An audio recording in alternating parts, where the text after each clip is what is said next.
I've had a lot of people come to me asking, hey Sean, how can I become a product manager? What do I need to do? What are the steps that I need to take? And the first thing I always say to them is, why do you want to be a product manager? And usually it's some combination of salary or, I just find the job interesting. I like building things. I like the idea of solving customer problems.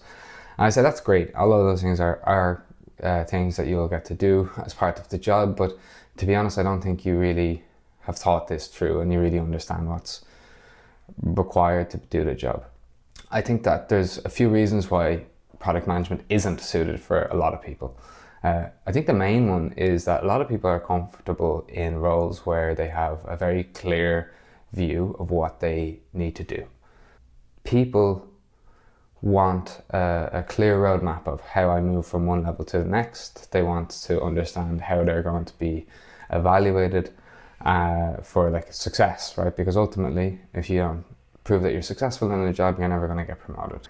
I think that one of the things that people don't realize is that product management has a high degree of ambiguity in it. What you're doing, in September may drastically change by the time it's December.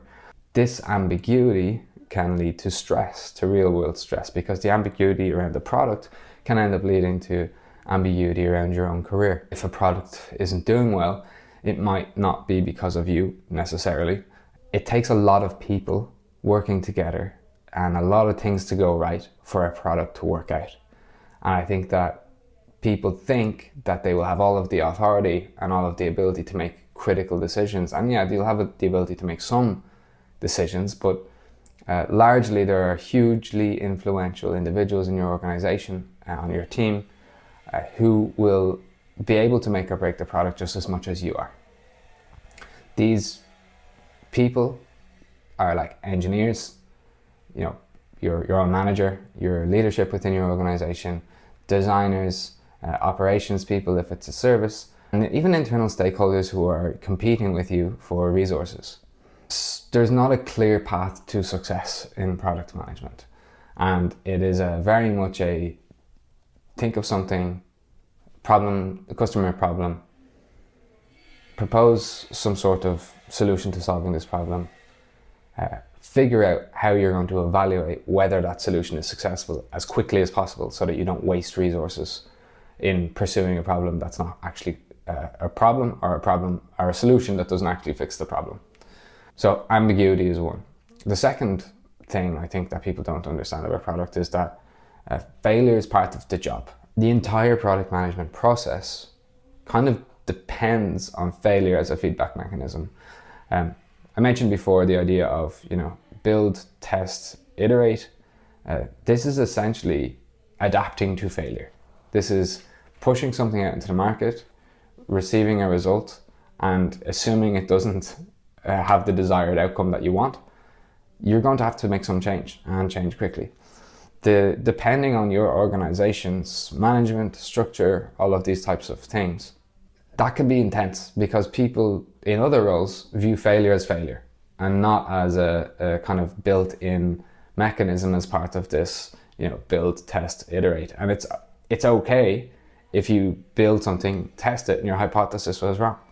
I mean, that is the nature of shaping a product over time. And you will get scrutiny from users, scrutiny from stakeholders, all through this process before it's successful. And people are quite unforgiving, and they kind of view your role as they don't understand it. That people don't understand. People who aren't in product management don't typically understand the role. And so they just think you have free reign to do whatever you want. The third thing I would say you should reconsider if you're considering going into product management is if you like to do similar things every day. If you are comfortable in routine doing the same type of activity day in, day out, then product management is probably not for you. The types of tasks that you do every day on the job are typically non-repetitive, and they could change depending on the time of the year or the time of the product lifecycle that you're in. At the beginning, you'll be doing a lot of ideating, customer research, trying to synthesize ideas about customer pain points and then potential solutions, working with your engineers for potential solutions of how to solve those pain points in the least expensive way. as you start to build, you'll need to create business requirements docs or product requirements documents, which essentially list out all of the user stories that need to happen in order for this product to come to life. You also, in those PRDs, I'll do another video on PRDs and BRDs, but essentially just consider it like the first thing before that needs to be written before the team builds something. Later in the product lifecycle, you will be gathering feedback from users, and you will be making tweaks here and there to different things. You'll be continuing to, moving on from the must-have features to the nice-to-have features, and essentially trying to grow your product's usage. At least this is in the case of if you're building a software-based or an API-based product. And during that growth phase, things kind of calm down, but it's very likely that by the time you kind of launch something, you're already moving on to the next idea, the next problem, the next product that you're going to be releasing. And it can be quite anticlimactic when you launch something and everyone gets a big round of applause, and then it's kind of like, okay, now what? And suddenly you're left sitting there with 2 engineering teams with 8 people each in it, and they are looking at you saying, hey, we have nothing to do. What do we do next? And so this idea of kind of hitting all elements of the sales funnel at the same time, I say sales funnel, I'm kind of using the analogy of a sales funnel for a product backlog, because the product backlog, you kind of need to have things that are highly ready, ready to build, as in you have done all of your research, you have done all of the customer discovery, you've done all of the ironing out the user stories, and then you have the second layer, which is like what's coming next, what are the things that we're going to do after this, and what are our hypotheses about those.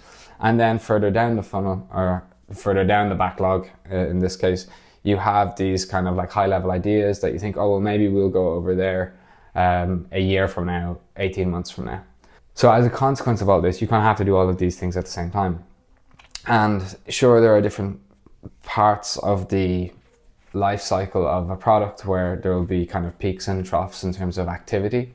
But it's really something different that's going to be happening every day. And so if you relish consistency, if you have there was a period where I worked in engineering, and for about a year I was very content to come in and do my engineering designs at 9 o'clock in the morning and go home at 6 o'clock in the evening. And that was great for me. I had no problem doing that. To recap, the 3 things I think you need to consider if you're genuinely, taking strides to getting into product management are you comfortable with ambiguity? Are you comfortable with failure? And I mean really comfortable with failure. Failure is not easy even for me. I've been doing this for 8 years. And finally, do you value consistency? Are you comfortable with not doing the same thing every day and kind of having to, pave your own way in your role? Look, product management can be a really rewarding career. Personally, I'm driven, demented by the idea of doing the same thing day in, day out. I can do it for a while. That's why at the start of my career, I had many short-term stints in different roles, because I find it super interesting while I'm learning. But the second I stop learning, I'm no longer interested. Failure, I've learned to adapt to. I think that I'm getting better, but I'm still far from where I probably need to be with respect to comfort with failure. And ambiguity is it's one of those things that I find compelling, and I think that I thrive there, and so that's why it works for me. But it doesn't mean that it will work for you. And so if you're genuinely considering getting into product management, you really need to think about these things, because you're going to be spending every single day in that type of environment. And I think a lot of people see that, oh, you're a mini CEO, oh, you get paid loads of money. And, parts of those are true. I hate the mini CEO thing, because the reality is you're not a mini CEO. You still are answerable. You still answer to people. But you do make good money. And so that is something to, consider. You probably make good money because most people are not willing to put up with the realities of the job. So just something to consider if you're considering getting into product management.